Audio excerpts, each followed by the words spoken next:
Hello friends, welcome back to stocks mania. तो आज के इस वीडियो का थंबनेल और स्टार्टिंग देखने से बहुत से लोगों को कन्फ्यूजन हो रहा होगा, थोड़ा सा आश्चर्य भी हो रहा होगा कि ये क्या 250 crore loss in 3 to 4 minutes ये कैसे हो सकता है।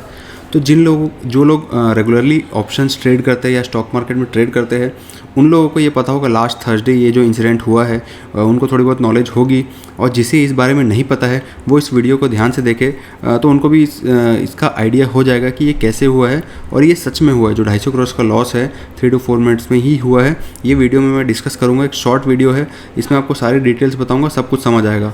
उससे पहले आपको ले चलता हूँ टाइम्स ऑफ इंडिया की वेबसाइट पर, जहाँ पर ये आर्टिकल पब्लिश हुआ था और बहुत सारी जगह पे भी हुआ। मैंने टाइम्स ऑफ इंडिया में पढ़ा था कि कैसे एक गलत डिसीजन के कारण, गलत की प्रेस करने के कारण इतना बड़ा लॉस हो गया ब्रोकर को। तो चलिए देखते हैं एक बार टाइम्स ऑफ इंडिया की वेबसाइट पे। यहाँ पे मैंने टाइम्स ऑफ इंडिया की साइट खोली है। यहाँ पे आप ये चीज़ देख सकते हैं, ये जो जो फ्री ट्रेड हम बोलते हैं, fat finger trade on NSE है, में have cost broker 250 crore loss. तो ये एक्चुअल में लास्ट थर्सडे हुआ है। तो आप ये जो पूरा आर्टिकल है इसमें पढ़ सकते हैं। मैं इसमें सिर्फ मेन चीज़ कवर कर रहा हूँ, जो एक चीज़ ये ट्रेड हुई है। प्लस इससे पहले एक बार ऐसा हुआ था, ये आप देख सकते हैं, अप्रॉक्स 60 करोड़ लॉस ये हुआ था 2012 में, जब MK ग्लोबल लिमिटेड में ये हुआ था। तब 60 करोड़ का लॉस, उस टाइम 60 करोड़ वैल्यू भी बहुत बड़ी थी। उस टाइम भी एक मिस्टेक से हुआ था, वह पंचिंग या रॉन्ग की ऐसा कुछ हुआ था ऑप्शन, ये आप देख सकते हैं। तो ये केस अभी अनसॉल्व है, अभी का जो हुआ है। तो इसमें अभी सेबी भी थोड़ा सा इन्वेस्टिगेट कर रही है। इसका भी हो सकता है आपको कुछ दिनों में रियलिटी जो है वो सामने आ जाए कि क्यों हुआ था। चलिए अब कंटिन्यू करते हैं हमारा वीडियो। तो ये चीज़ मैंने एक छोटा सा आपका कैलकुलेशन आपके लिए किया हुआ है। बहुत सिंपल सा कैलकुलेशन है। जो लोग भी ऑप्शंस में ट्रेड करते हैं उनके समझना बहुत सिंपल होगा, जो लोग नहीं भी करते उनके लिए भी सिंपल है। आप ध्यान से देखिए। सबसे पहले यहाँ पे मैं एक चीज़ दिखाना चाहूँगा, ये कब का है। ये है 2 जून का, लास्ट थर्सडे का जो वीकली एक्सपायरी थी। उस टाइम में जो टाइम था 2:34 PM, दोपहर के 2:34 का है, जब निफ्टी अप्रॉक्स 16,600-610 के आसपास चल रहा था। निफ्टी का प्राइस आप चेक कर सकते हैं, उस टाइम 16,620 से 16,610 के आसपास था। तो उस टाइम एक्चुअली हुआ क्या कि नॉर्मली अगर देखा जाए, लोग नॉर्मली, जो मैं भी ट्रेड करता हूँ और बाकी लोग भी ट्रेड करते होंगे, जब भी वीकली एक्सपायरी को ट्रेड कर रहे हैं तो हम ज़्यादा डीप इन द मनी या deep out of the money जाके कुछ रिस्क नहीं लेते। वो भी तब जब 2-2.5 बज चुके हो, जब ऑप्शंस सारे जो out of the money options है वो ज़ीरो होने वाले हो। तो इसमें जो ट्रेड हुआ है डीप इन द मनी जाके हुआ है 14,500 की कॉल में, निफ्टी में। तो यहाँ से आप देखेंगे तो मोटा मोटी 2,000 से 2,100 पॉइंट्स नीचे जाके डीप इन द मनी जाके ये ट्रेड हुआ है। हालांकि यहाँ पर वॉल्यूम ज़्यादा रहती नहीं है। तो उसमें एक पहले ये समझा देता हूँ कि आपको ये हुआ कैसे। तो जो 14,500 की कॉल है उसका प्रीमियम उस टाइम अप्रॉक्स चल रहा था 2,000 से 2,100 रुपये। उसका एग्जैक्ट डेटा अभी है नहीं, तो उसमें से आप मोटा मोटी आइडिया लगा सकते हैं, क्योंकि जब भी एक्सपायरी होने वाली होती है लास्ट में, तो जो डिफरेंस रहता है वो 3 बजे यही इसका प्रीमियम हो जाता है। तो उस टाइम अगर आप देखेंगे तो 2,000 से 2,100 के आसपास का तो कुछ प्रीमियम था। तो एक सेलर ने सेल किए निफ्टी के 25,000 लॉट्स, और निफ्टी का जो एक लॉट साइज़ होता है वो 50 का होता है। प्लस उसमें जो वैल्यू थी एट 234, ये आप देख सकते हैं। यहाँ पे मान लीजिए आप 15 रुपये।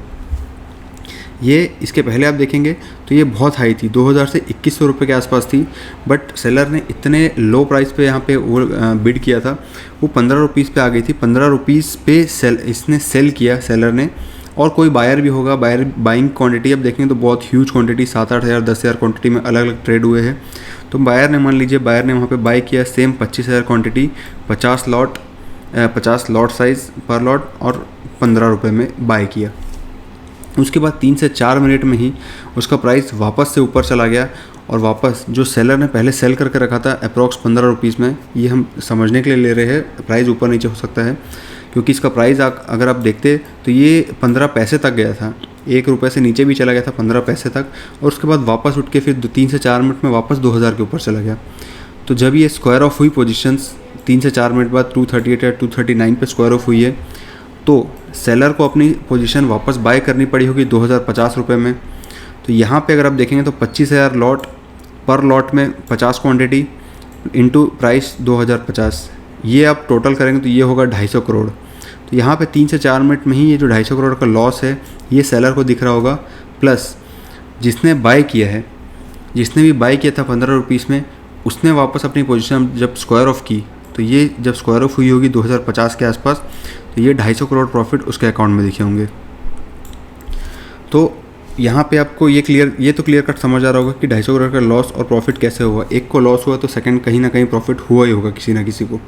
बट मेनली इन जनरल अगर देखेंगे तो रिटेल ट्रेडर जो है वो इतना डीप इन द मनी या deep out of the money जाके ट्रेड नहीं करते हैं, और ना ही इतनी बड़ी क्वांटिटी में। 25,000 लॉट बहुत बड़ी क्वांटिटी होती है। इसके लिए अमाउंट ही आपको करोड्स में चाहिए रहेगा आपके अकाउंट में।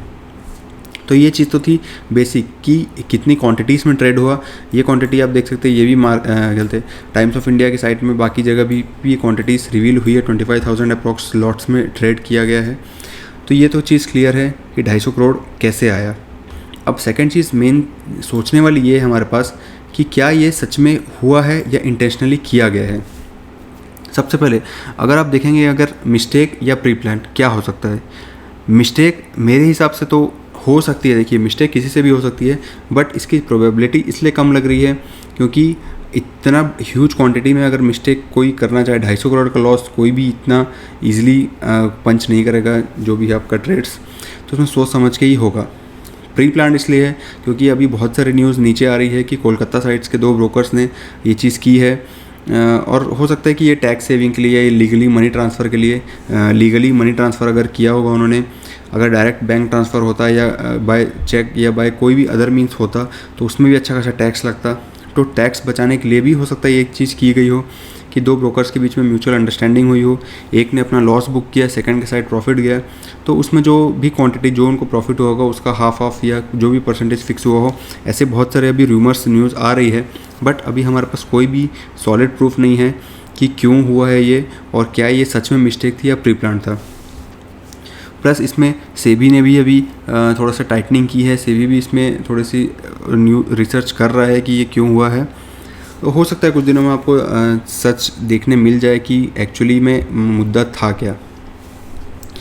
तो फ्रेंड्स, ऐसे ही एजुकेशनल वीडियोस के लिए लाइक करें और कमेंट करें। अगर ऐसे वीडियोस आपको और भी किसी टॉपिक पे चाहिए तो हम मिलेंगे नेक्स्ट वीडियो में। तब तक के लिए थैंक यू।